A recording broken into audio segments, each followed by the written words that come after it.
Penjelajahan pertama Freeport dalam wilayah ini terjadi tatkala Forbes Wilson memimpin sebuah ekspedisi ke Pegunungan Jayawijaya.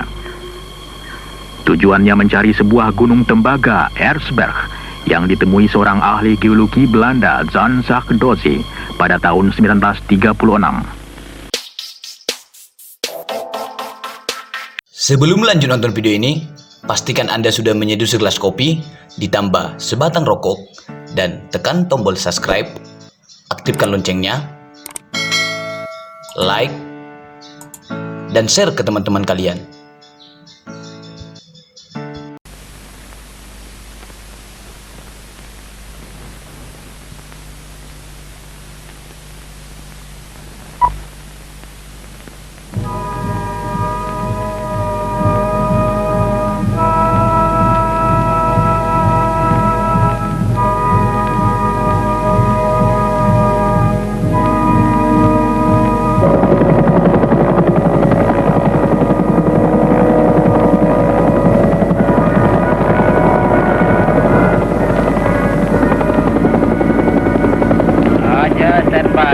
Pak Sunyoto lagi terima berita.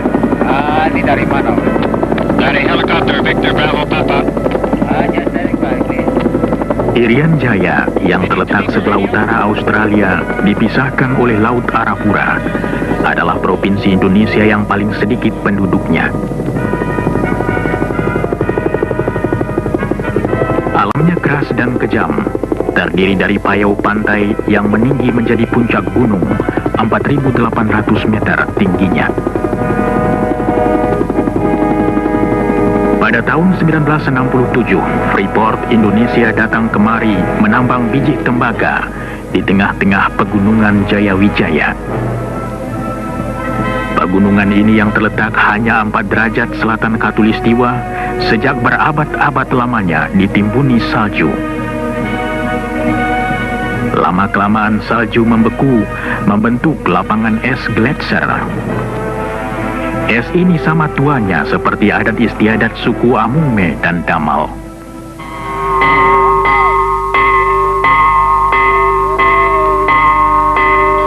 Kita tak tahu apabila dataran tinggi Irian Jaya mulai dihuni. Mungkin 20.000, mungkin 30.000 tahun yang lalu. Penduduk dataran tinggi yang hidup terpencar dalam dusun-dusun kecil berhasil menyesuaikan diri dan bertahan hidup. Mereka berhasil mengatasi kekejaman lapangan dan menciptakan cara hidup sederhana bermartabat. Mereka yang berakar adat lama dan dituntun pandangan masa lalu kini mulai berubah.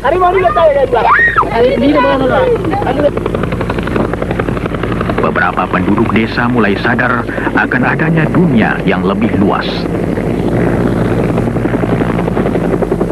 Pada tahun 1981, Gunung Biji Timur mulai menghasilkan biji tembaga yang berkadar tinggi. Pertambangan bawah tanah yang baru melanjutkan rencana eksplorasi dan pengembangan sumber mineral yang dimulai tahun 1967. Penjelajahan pertama Freeport dalam wilayah ini terjadi tatkala Forbes Wilson memimpin sebuah ekspedisi ke Pegunungan Jayawijaya. Tujuannya mencari sebuah gunung tembaga, Erzberg, yang ditemui seorang ahli geologi Belanda, Jan Zakdozi, pada tahun 1936. Berdasarkan persetujuan pemerintah Indonesia, Freeport diizinkan mengadakan pengeboran percobaan. Endapan biji diperkirakan 33 juta ton. Freeport memutuskan melaksanakan pengelolaan proyek raksasa ini. Direncanakan untuk membangun 6 wilayah kerja, pelabuhan untuk pengampalan biji, daerah persiapan 18 km di hulu sungai, lapangan terbang 43 km dari pantai, sebuah kota 109 km dari pantai, tempat pengelolaan biji 118 km dari pantai dan tambang 1,5 km ke dalam lagi pada ketinggian 3.600 meter. Untuk menghubungi semua tempat, dibangun sebuah jalan yang 99 km panjangnya, melalui hutan di tanah datar sampai ke daerah puncak gunung. Bagian terakhir dari tempat pengolahan ke tambang berupa kereta gantung. Perencanaan, pembelian bahan dan pembangunan dapat dimulai pada awal 1970. Kemah 1 menjadi tempat bermulanya proyek.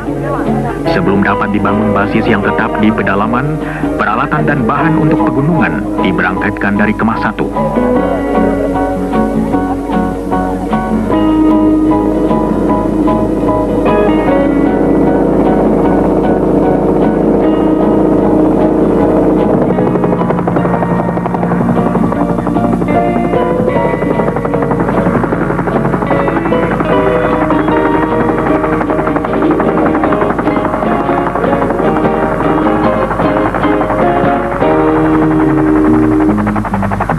Mula-mula tidak ada tempat pendaratan helikopter. Pekerja diturunkan ke tengah-tengah hutan untuk mempersiapkan landasan helikopter.